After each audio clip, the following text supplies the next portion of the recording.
Ration கடையில பொருள் வாங்குறவங்க எத்தனை பேர்? எல்லாரும் வாங்குறீங்களா இல்லையா? ஒரு 5 வருஷத்துக்கு முன்ன அந்த ரேஷன் கடையில வாங்கின அரிசியும் பருப்பும் எப்படி இருந்தது? இப்போ 3 வருஷமா அந்த அரிசியும் பருப்பும், அரிசியா இருக்கட்டும், பச்சை அரிசியா இருக்கட்டும், புடுங்கல் அரிசியா இருக்கட்டும், துவரம் பருப்பா இருக்கட்டும், எண்ணெயா இருக்கட்டும், சர்க்கரையா இருக்கட்டும், நல்லா இருக்குதா இல்லையா? இருக்குதா இல்லைங்களா?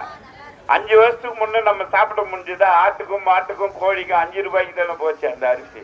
இன்றைக்கு நம்ம எல்லாம் சாப்பிடுறோமா இல்லையா? அது என்ன மாய மந்திரத்திலேயே வந்தது? வரவில்லை. நம்முடைய முதல்வர் முத்துவேல் கருணாநிதி ஸ்டாலின் என்கின்ற தனி மனிதனுடைய முயற்சி அது. தெரியுமா? 6.5 கோடி மக்கள் தமிழ்நாட்டில் வாழ்றாங்க. 1 கோடியே 40 லட்சம் ரேஷன் கார்டு இருக்குது. 1 கோடியே 40 லட்சம் ரேஷன் கார்டு. 1 கோடியே 10 லட்சம் அட்டைதாரர்கள் அரிசி பருப்பு வாங்கி சாப்பிடுறாங்க. அப்போ 1 கோடி பேர் வாங்கினாங்கன்னா ஒரு வீட்டுக்கு 5 பேர் போட்டா கூட 5 கோடி மக்கள் சாப்பிடுறாங்களா இல்லையா அந்த பொருளை?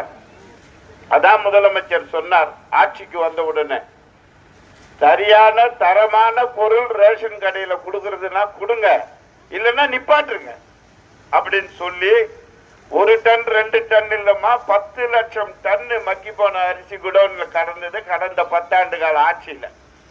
அதை மொத்தத்தையும் எடுத்து வெளியே போட்டுட்டு இப்ப ஏதாவது வாசனை வருது அரிசியில? இருக்குதுங்களா இல்லையா? இப்போ நெல்லை நேரடியா கொள்முதல் பண்றோம், நேரடியா ரைஸ் மில்லுக்கு போகுது, நேரடியா அரைச்சு நேரடியா நம்ம ரேஷன் கடைக்கு வருது. அதனாலதான் இப்ப நம்ம பயன்படுத்துறோம்.